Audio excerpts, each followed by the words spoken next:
that split the night and touch the sound of silence.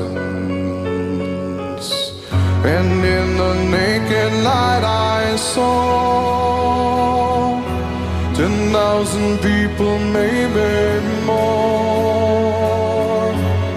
People talking without speaking, people hearing without listening, people writing songs and voices never shared, and no one dared disturb the sound of silence.